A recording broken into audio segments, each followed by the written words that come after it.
We're back to explore more autistic history. This is part 53 of a series. And we're back, right back into this conversation that's happening via email between Laura Tysonik, an autistic activist with autistic.org, and Carol Fusella, a parent advocate and parent founder of an autism organization's Autism Resources Connections with a K, and that's ARC in acronym. So let's go right back.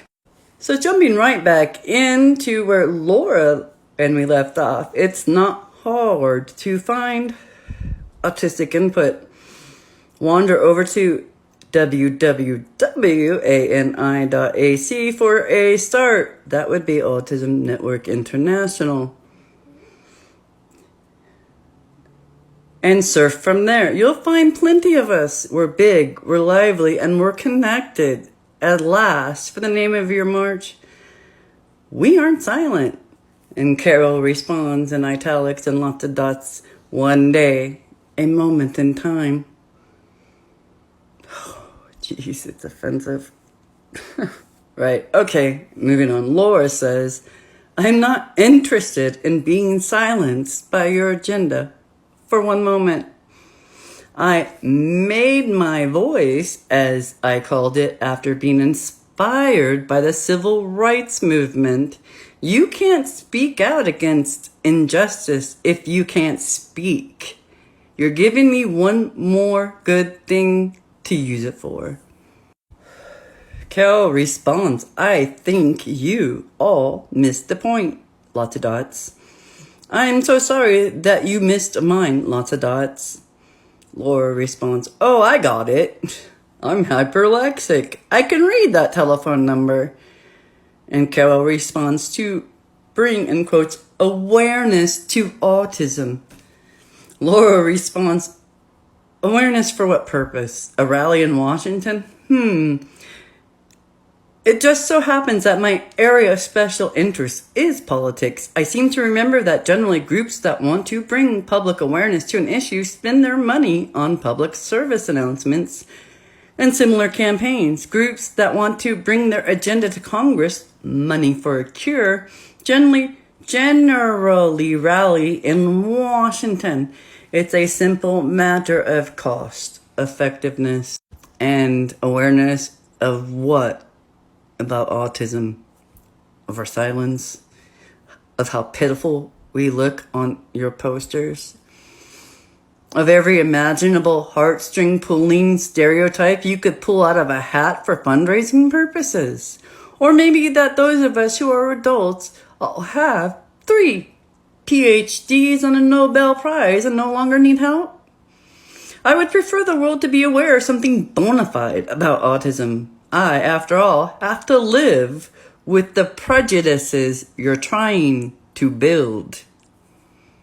I'm gonna repeat this.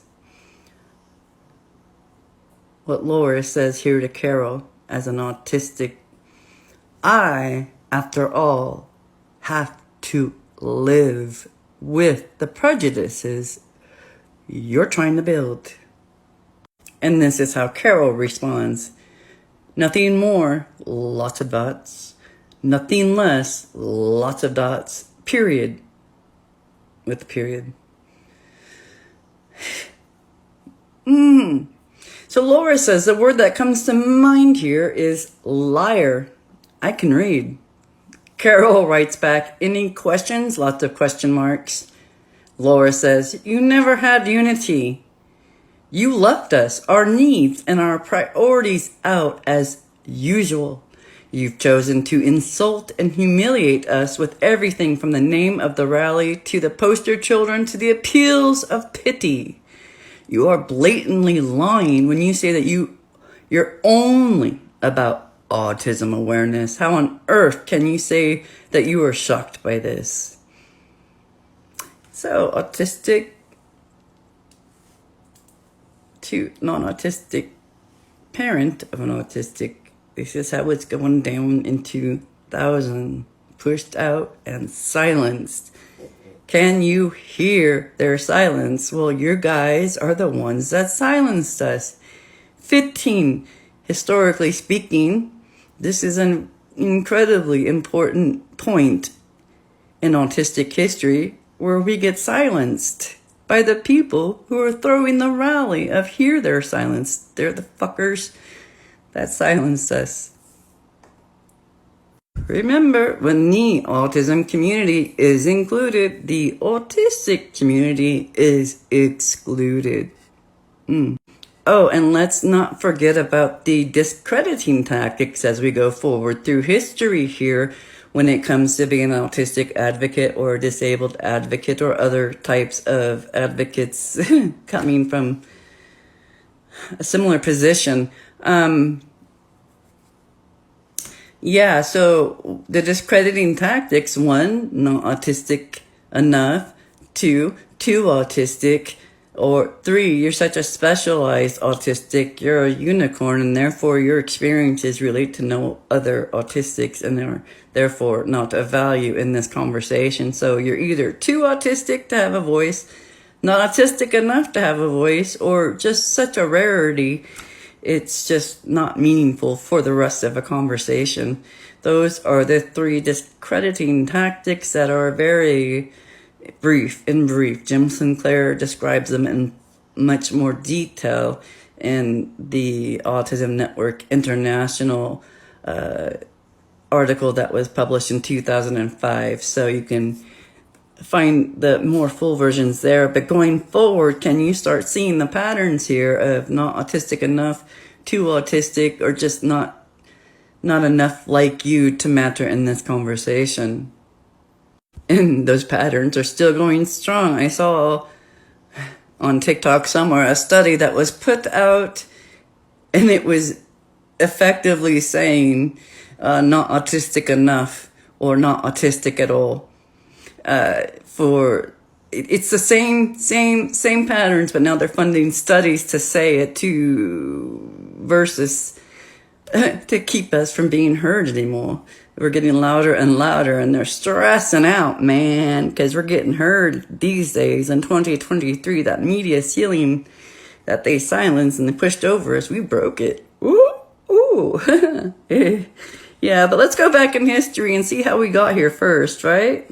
So this is still in the same part 2, and the subhead is Living with These Children Can Be Hell. And we're going back to talk about testimony again. All right, testimony from parents at the hearing focused on the tragedy and burden their autistic children placed on them, their families, and communities. Included on the panel were parents James Smythe and Shelley Reynolds. Smythe thanked Congress for his opportunity to speak for his son and the tens of thousands of autistic children around this country. He stated that there were millions of people who were affected by autism, literally. Those folks included not just parents, but brothers, sisters, aunts, uncles, grandparents, and more. And this part is difficult, but he says, the first is that living with these children can be hell. They can destroy your entire home. You cannot keep anything nice around. They will ruin your rugs. They will jump off your furniture or off the furniture. They will move the furniture around the room, push it over, break things, clear counters with one sweep of the arm, and they do all of these things with no malice whatsoever. All right, I'm going to wrap this up here and start back in on this in the next video. I'm having a good spot of talking this morning, so I'm going to go ahead and record another. Thank you very much for hanging out with me and exploring autistic history, and we will jump back into this congressional hearing in the next part.